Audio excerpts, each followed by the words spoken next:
Hai guys, kembali lagi bersama kami di Ngopi, Ngobrol Pintar Investasi bersama CGS-CIMB Sekuritas Indonesia.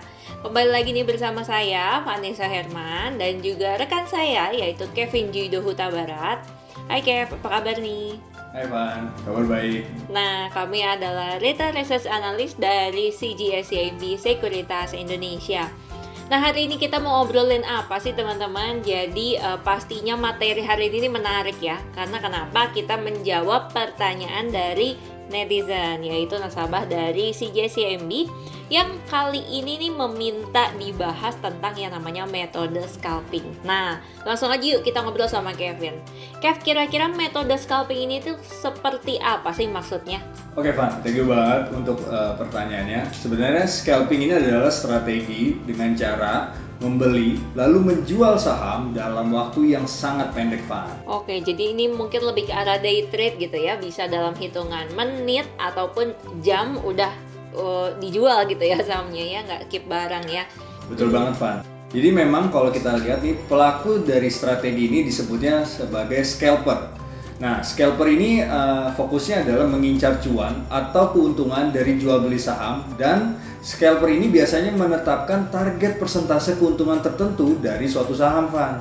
Oke, nah biasanya nih target persentase keuntungan untuk scalper sendiri itu berapa persen sih, Kev? Nah, memang masing-masing orang atau scalper nih berbeda-beda ya. Ada target yang punya fokus pada mencari cuan satu hari 1%. Ada juga 2%. Ada juga yang lebih optimis nih ya, yaitu 3,5%, Pak. Oh oke, berarti mungkin tiap orang akan punya target return yang berbeda-beda gitu ya. Tapi balik lagi pastinya makin tinggi target yang teman-teman tentukan, nah resikonya juga akan makin besar gitu ya. Kenapa makin besar? Jadi contohnya aja nih, tadi Kevin sempat bilang juga ada yang menargetkan misalkan 3% atau 3,5% gitu ya. Nah, bisa aja kan saham yang teman-teman beli itu bener sih naik, tapi ternyata baru naik 1,8%, kemudian dia turun lagi gitu ya. Jadi nggak jadi untung malah rugi gitu ya Kev ya. Nah, terus pertanyaan selanjutnya nih Kev. Jadi tadi ya target 1% atau 2% misalkan. Nah, itu target dari kita beli trading untuk satu saham atau dari gabungan beberapa saham nih Kev. Target 1%, 2% itu. Oke, ini menarik banget untuk pertanyaannya ya. Jadi gini teman-teman, sebenarnya sah-sah aja sih mau ambil cuan 1-2% dari satu saham. Kalau kita lihat juga memang itu sah-sah aja. Nah, tapi memang misalkan nih, kalau teman-teman lihat nih sebenarnya minimal teman-teman udah cuan nih 1% dari satu saham. Dan ini udah achieve ya, udah sesuai target. Nah, tapi teman-teman ngelihat nih selama pergerakan saham yang lain, teman-teman perhatiin kok saham ini ada potensi mau naik nih, padahal teman-teman udah dapet nih 1%, ibarat kata udah achieve kan. Nah, sebenarnya bisa aja teman-teman melihat saham tersebut dan masuk lagi gitu. Tapi balik lagi bahwa keputusan untuk teman-teman mengganti dalam arti sudah dapat cuan dan mau coba lagi gitu ya, ini balik lagi keputusan ini juga teman-teman harus pertimbangkan gitu. Jangan sampai ketika teman-teman beli saham yang satu lagi malah sebaliknya nih Van, jadi turun gitu, malah rugi gitu ya. Jadi break even point gitu, itu kan juga jadi pertimbangan ya. Makanya mungkin teman-teman lebih fokus kepada analisa yang benar untuk apakah benar sesuai target apa enggak nih. Kalau misalnya nggak yakin, jangan coba-coba untuk masuk karena teman-teman udah dapat pegangan nih 1% per hari. Biasanya seperti itu sih, Pak. Oke. Nah, jadi tadi kita udah ngobrolin nih sama Kevin ya tentang gimana sih kira-kira indahnya kalau misalkan dari scalper ini kita benar-benar berhasil gitu ya Kev ya. Setiap satu hari kita bisa dapat 1%. Kenapa indah? Karena teman-teman bisa bayangkan dalam satu bulan itu kita punya ada 20 hari trading ya.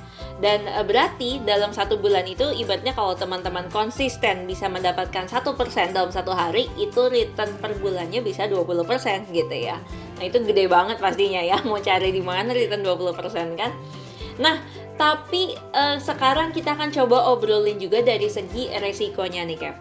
Nah, seperti yang tadi juga sempat Kevin singgung ya. Jadi kalau misalkan ternyata waktu kita beli bukannya naik malah turun gitu ya. Nah, ini gimana nih Kev? Ya, Ya kalau mau nggak mau ya, scalper ini biasanya akan cut loss sih. Itu udah poin penting. Kenapa? Ini sebagai bagian dari strategi juga bagi scalper, di mana mereka juga mencegah kerugian yang lebih besar. Bayangkan tadi saya udah jelaskan, kalau teman-teman udah cuan nih 1% dan itu udah achieve, tiba-tiba teman melihat lirik saham lain, ternyata potensialnya malah bukannya gain, malah loss. Sehingga ini juga memberikan dampak yang kurang baik bagi psikologi teman-teman juga gitu. Makanya saya sarankan sebenarnya harus memperketat juga untuk cut loss-nya, Van. Seperti itu, Van. Makanya memang balik lagi, tipe scalper ini tidak, fokusnya adalah tidak menahan saham atau tidak menahan barang yang sudah dibeli. Seperti itu, Van. Oke. Jadi intinya adalah harus punya trading plan yang jelas dan pastinya harus disiplin ya. Disiplin. Jadi tetapkan cut loss-nya. Kalau misalkan teman-teman relanya kira-kira 1% gitu ya, udah turun di bawah 1% tetap harus cut loss gitu ya, walaupun rugi gitu. Nah, terus ada nggak sih Kev kira-kira tips untuk menjadi scalper nih? Ya, sebenarnya memang ada ya untuk jadi scalper ya. Yang pertama adalah kita harus aktif menganalisa teknikal juga dan fokus kepada saham-saham yang punya high daily volume dan jarak antara high low-nya nih sangat besar ya. Nah, kalau teman-teman pengen tahu secara detailnya bagaimana, nah di layar teman-teman nih ada saham AALI yang saya ambil contoh bagaimana melihat dari sisi volume yang begitu besar dan juga high low-nya yang berjarak ya. Demikian di tampilan teman-teman ya, layar teman-teman. Halo guys. Nah, di layar teman-teman di sini tertera ada saham AALI atau Astra Agolesari Tbk. Nah, ini juga kalau kita perhatikan, let's say dari tanggal 14 Juli sampai dengan 17 September, volumenya masih cenderung landai ya. Dan pergerakannya kalau kita lihat untuk AALI menguat, tapi menguatnya agak ke sideways. Nah, tapi menariknya setelah tanggal 27 September, let's say 28 sampai dengan 7 atau 6 Oktober, ini pergerakan cenderung menguat disertai dengan volume yang tinggi. Sehingga banyak sekali atau para scalper ini mengambil area di sini. Nah, kalau kita perhatikan lebih dalam, sebenarnya kita lihat titik opennya itu di 8550 dengan closing market di 9300 ya. Jadi pergerakan ini sebenarnya bisa dimanfaatkan oleh para pelaku pasar termasuk scalper. Nah, yang tadi saya katakan high low-nya ini lebih tinggi, lebih besar jaraknya, ini terlihat di tanggal 29 September, di mana low-nya ini di level 9150 dan high-nya itu adalah di 9700 atau 9700.